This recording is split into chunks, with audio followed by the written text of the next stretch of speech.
Hi, this is Max from Guitar Tips at welcome sa ating bagong video. So today meron tayong song request from Geronko or Geronko at ang kanyang request ay Kagome by Loki. At dito sa kantang to, meron lang tayong tatlong super easy chords. Ituturo ko sa inyo yung actual na chords at syempre yung easy version na chords para sa kantang to. So before tayo mag-start, ang bilang ng string natin ay 6, 5, 4, 3, 2, 1.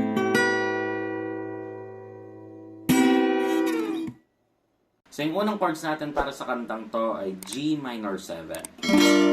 So, yung G minor 7 natin, dito tayo sa 10th fret. So, 1, 2, 3, 4, 5, 6, 7, 8, 9, 10.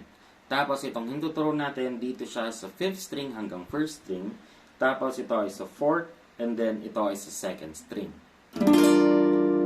Okay? Ang next chords natin ay F.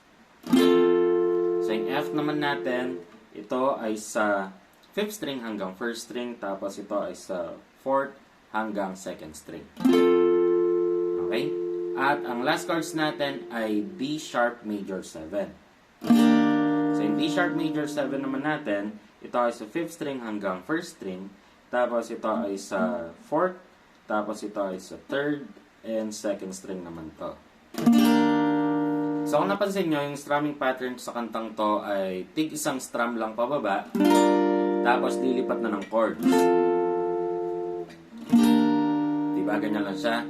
Pero kung gusto nyo ng strumming pattern, ang may sasuggest ko sa inyo ay down, down, up, up, down, down, up, down, up.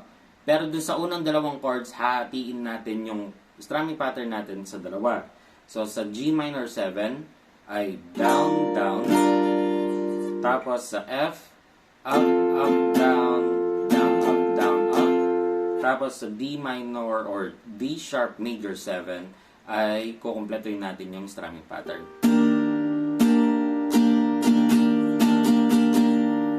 So, tara practicein natin tong ating strumming pattern.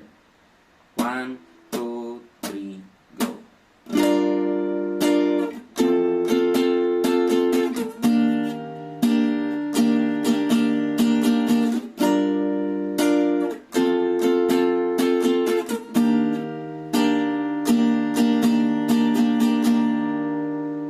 So, itong strumming pattern natin, pwede natin siyang gawin doon sa may chorus na or pag nag-umpisa na yung mismong beat ng kanta. Doon nyo na-umpisan yung strumming pattern natin. Pero doon sa unang part, isasuggest ko, gayahin nyo yung original part natin or original version.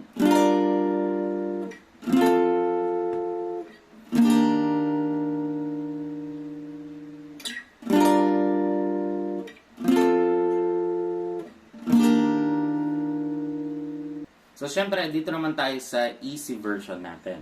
So, yung unang chords ay F sharp minor. So, yung F sharp minor natin, itong intuturo dito sa 6th string hanggang 1st string.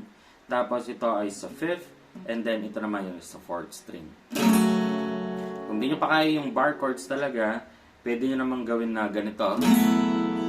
So, ito ay sa 5th and ito ay sa 4th. Tapos, ito ay sa 3rd string hanggang 1st string. Okay? Tapos, ang next chords naman natin ay E.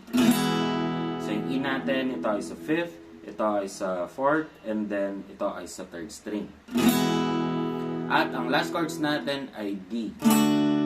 So, yung D natin, ito ay sa 3rd, 2nd to, and 1st string to. Tapos, yung strumming pattern natin, kung i-apply nyo yung sinuggest ko, pwede nyo siyang gawin dito sa easy version. So, practicein natin na sabay-sabay. 1, 2, 3.